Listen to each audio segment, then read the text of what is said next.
Hi everyone, and welcome to the Green Room for July. This month we're going to be talking about operating controls and what that means for your business.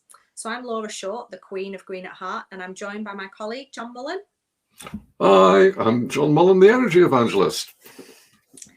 So what we choose to control in terms of environmental practices within our business is completely subjective and it is individual. It will very much depend on your business, how involved the staff are and the management team, and whether your company favours a formal or informal approach. So we're going to discuss the two types of operational control, documented and physical, in a moment, but first we'll just go to a quick ad.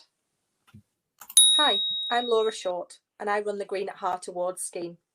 This is an environmental accreditation for small businesses from all sectors who want to show their customers that they're responsible, proactive and sustainable. By following a structured approach to Green at Heart, you'll be putting in place cost and time-saving measures that'll help reduce more than just your carbon footprint. Are you passionate about having a sustainable business? Well, in my book, that means still being in business 12 months from now. It's more important than ever to set your business apart from the rest, and customers are expecting you to go that extra mile. So let's grab a coffee and have a chat about how a Green at Heart Award can help your business stay open, stay green and grow. Let's head back to the green room and see what we're talking about today. Welcome back. So in terms of operational controls, I'm sure you've seen your fair few over the time, John. But firstly, we're going to talk about documented processes and how well and how badly these can be done. Yeah, the best documentation is the one that you can't find. No. Sorry, the worst documentation is the one that you can't find. I've seen so many people who they've got a list of things which they know they need to do, and well, it's just hidden somewhere. They don't know what to do with it, so they don't bother doing it. Yeah, exactly. It needs to be written down, but it needs to be a transparent system that can be picked up by anybody in the organisation and carried on with. But it's also those things that do require a level of human involvement. So choose what you want to document quite carefully, that you know people are actually going to read, they're going to follow, and they're going to do it consistently the same over time. You know, it can't just be a procedure that might be followed, might not be followed. So something like a meter reading procedure, for example, just bullet point the steps, make it really, really simple for people to follow so that anybody can pick it up and do it. Don't make it complicated. Yes, the two things. Where's the meter? And what's the actual the value that the reading that you take, where do you actually store it? Because you actually are wanting to, you want a history. You want to build this up over time. And sometimes it's you actually want to buy into making use of a tool which does as much of the process for you as possible. Yeah, absolutely. And only documenting those processes that relate to the most significant aspects, environmental aspects and impacts within your business, cuts down on that. Oh, should we write this down? Should we not write it down? Just only write things down if they are relevant to the significant environmental impacts. And as you mentioned about toolkits, that kind of brings us quite nicely on to physical controls. So these are actual tangible items that you can see, you can touch, and they're a category on their own because they take the human element out. Documented processes and documented controls do have a human element because you need people to actually read them and follow them. Whereas physical controls, if in doubt, automate it. If you're not sure whether people are going to follow something, put a system or a tool or a piece of kit in place that's going to automate those things. Can you give us some examples, John?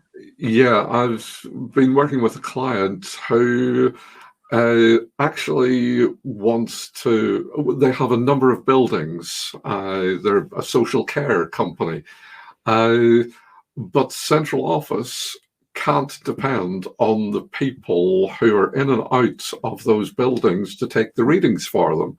And quite often those people will scribble it down and then not be able to read their own writing whenever they want to report what the actual number is. So what they've done is they've put in smart meters for all of their utilities, which means that they can log in onto, say, an electricity supplier's website, read the smart meter reading on there, and put it into their system. Yeah, exactly. Just a really simple kit that takes away that need for people to be involved. So whether it's sensors on lighting, timers on switches, standard operating procedure cards that you physically have in place beside a piece of equipment so that people can see how it needs to be operated, radiator thermostats, signage, all these are different elements of physical control that you can see in place, and people can follow them easily or not need to follow them, especially if it's things that are going to get forgotten about. So lighting in low use areas like bathrooms, corridors, store cupboards, they're the ones that do tend to get left on. You know, if you go back to a building at night time, you'll tend to find that there's certain lights that are always left on because they're the ones that get forgotten about. So just put a sensor on there so that doesn't need to be remembered. It can just be forgotten about, but in an effective and efficient way. Yes. I'll actually, an example from my student days.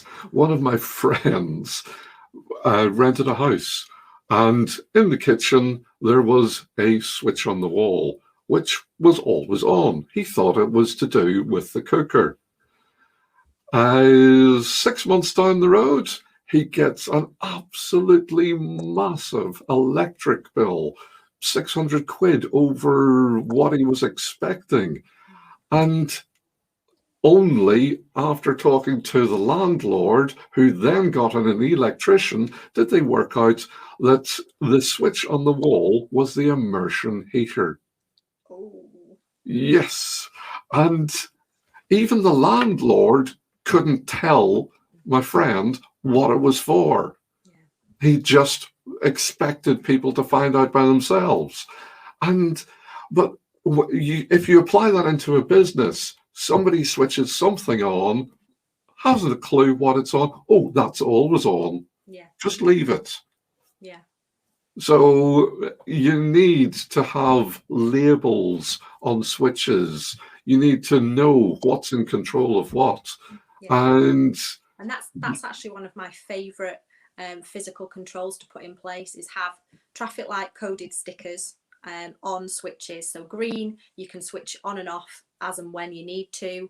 Amber is just switched off at the end of the day, and red, don't touch, don't switch it off. So things like fridges and freezers that do need to be kept on all the time.